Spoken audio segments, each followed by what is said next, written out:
Chers amis, dans la paracha de Nassau, on nous parle du Nazir, l'homme qui a pris sur lui de ne pas boire de vin pour essayer, Bezrat Hashem, de se rapprocher d'Akadosh Baruch Hu.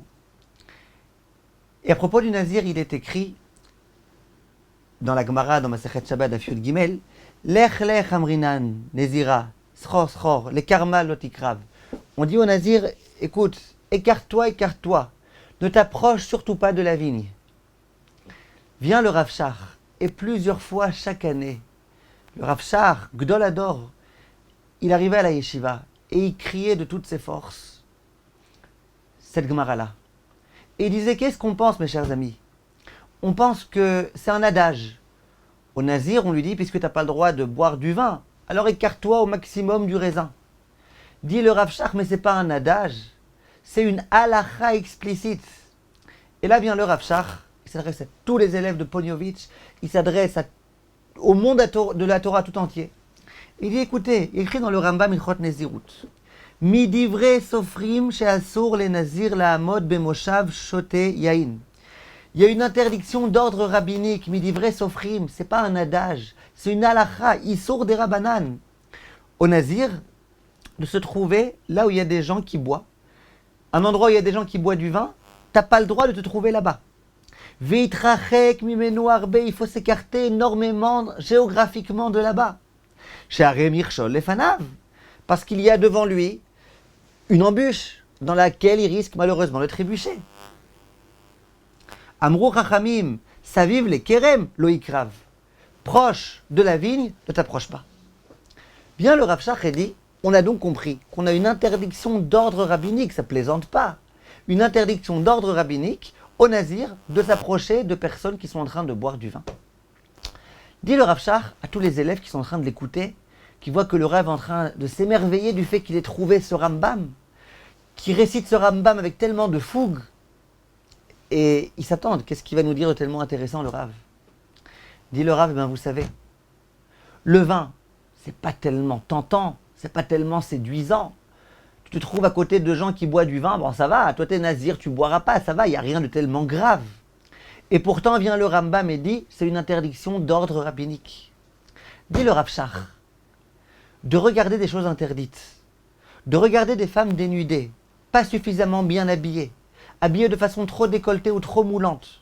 Vous êtes d'accord que pour un homme c'est bien plus séduisant que de boire un verre de vin?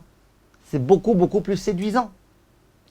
Dit le Rav Shach, si jamais on te dit que lorsque tu es Nazir, tu n'as pas le droit de t'approcher d'une vigne, n'est-ce pas a fortiori que lorsque tu es un homme normalement constitué, tu n'as pas le droit de t'approcher d'un endroit dans lequel il y a de la pritsout, il y a des femmes qui ne sont pas bien habillées? Et là, le Rav Shach dit de façon explicite, je ne comprends pas. Vous êtes d'accord qu'il y a écrit ici dans le Rambam explicitement qu'on n'a pas le droit d'aller à Rehov, à Lambi, la rue là-bas à Tel Aviv qui mène vers la plage, à Tel Aviv, en pleine Tel Aviv, un endroit complètement impur. Et vous n'êtes pas d'accord qu'à Yerushalayim, on n'a pas le droit d'aller à Rehov Yafo? Vous n'êtes pas d'accord? C'est un interdit d'ordre rabbinique. C'est le même interdit. Si c'est interdit à un Nazir de s'approcher, c'est interdit à tout homme d'aller dans ces endroits-là.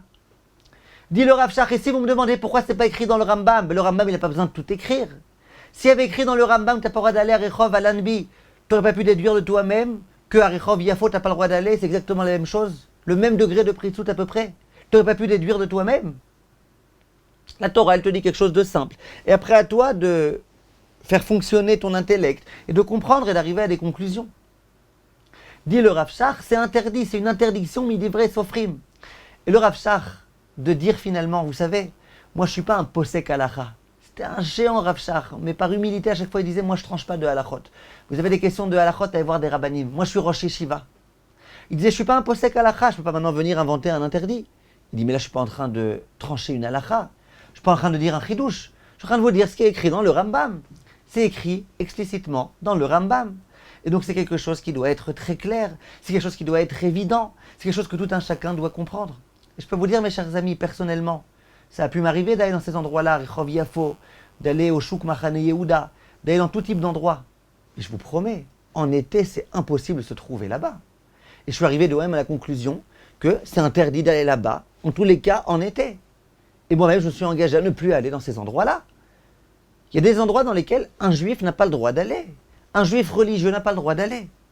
Vous allez me dire, ouais, mais si on pousse le raisonnement jusqu'au bout, on ne peut plus sortir dehors. Même en Israël, même dans les endroits religieux, on ne peut plus sortir dehors. Il y a des endroits dans lesquels il n'y a pas de pritzout. Partout, quasiment, il y a de la pritzout. En France, n'en parlons pas. Mais retenons au moins le principe. C'est pas la même chose de se promener à Baïd Vagan ou de se promener au Shuk Machane Yehuda. C'est pas la même chose de se promener à Mea Shearim ou de se promener Rehov Alanbi ou Rehov je sais pas où, Arlozorov à Tel Aviv. C'est pas la même chose. Il faut faire extrêmement attention. Et je peux vous dire, mes chers amis, aujourd'hui, la situation est grave. La situation est difficile, même en Israël, même à Yerushalayim. Des femmes, elles se promènent dans la rue en culottes. Alors, elles vont appeler ça des mini, je sais pas quoi. C'est des culottes, je suis désolé. Une femme se promène dans la rue en culottes. Il y a des femmes qui se promènent sans rien, elles mettent même pas de soutien-gorge, elles mettent juste sur elles des espèces de t-shirts dans lesquels tu vois tout. C'est grave, Rabotaï, c'est très grave. Et les gens, ils me disent, ils ont du mal à résister. C'est trop dur, trop difficile. Or, c'est comme ça. Le Rav Eliyahu Loupian disait que la situation de notre génération, c'est une situation dans laquelle il y a une confrontation terrible entre les forces de la pureté et les forces de l'impureté, entre la Gdusha et la Tum'a. Et le Rav Loupian disait, vous savez, lorsqu'il y a un combat entre deux ennemis, entre deux équipes, entre deux armées, eh ben, il y a des moments dans lesquels on ne se bat pas à fond. Pourquoi ? On veut garder un petit peu de force pour plus tard. Donc on envoie quelques soldats ici, quelques soldats là-bas. Mais au moment où on va devoir trancher, au moment où c'est vraiment le moment de pouvoir réussir à savoir qui est-ce qui va l'emporter, le moment final, eh ben c'est là que toutes les armées vont aller à fond. Avec toutes les armées les plus puissantes, on envoie tous les combattants, on met le maximum. Pourquoi ? Parce que c'est le moment décisif. C'est ou maintenant ou c'est trop tard.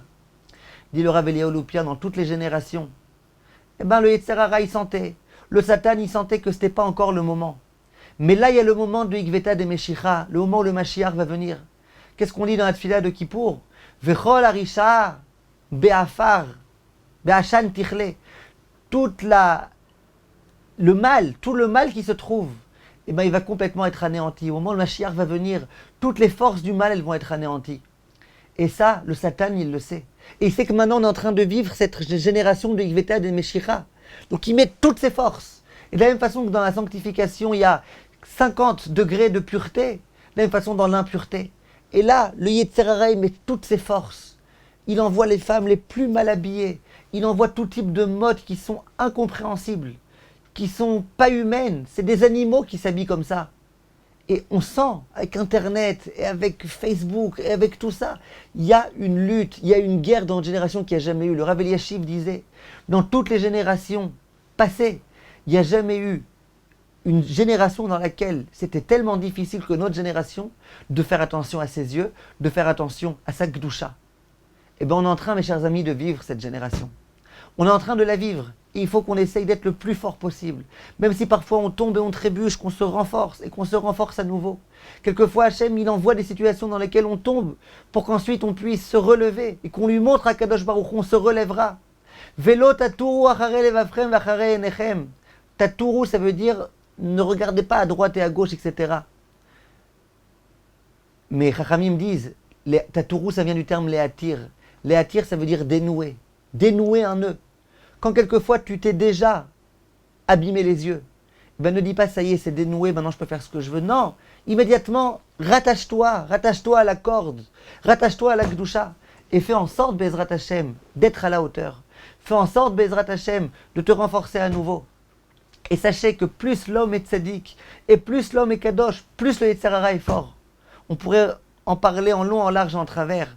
Le Rav Levitan, il parle énormément de ça. Peut-être un jour, on en reparlera, Bezrat Hashem. Mais c'est écrit. Kol agadol michavero itzro gadol emenu. Plus on est grand, plus le Yetzer Hara va nous faire tomber. Et vous verrez, plus les gens sont grands, plus ils font attention à eux. Le Rav Chaim Kanievski, Gdolador, il fait très attention à ses yeux. Le Rav Steinman, il faisait hyper attention à ses yeux. Il demandait à tous ses élèves, faites attention à vos yeux. Et même si tu es dans un endroit, parce que tu n'as pas le choix, tu es obligé de faire quelque chose d'urgent à Rehov Yafo ou Rehov Alambi, mais retire tes lunettes, regarde le sol, fais en sorte de faire le plus attention possible à tes yeux. Kol tous mes chers amis, et renforçons-nous ensemble, Bezrat Hashem. Merci de votre attention. Shabbat Shalom.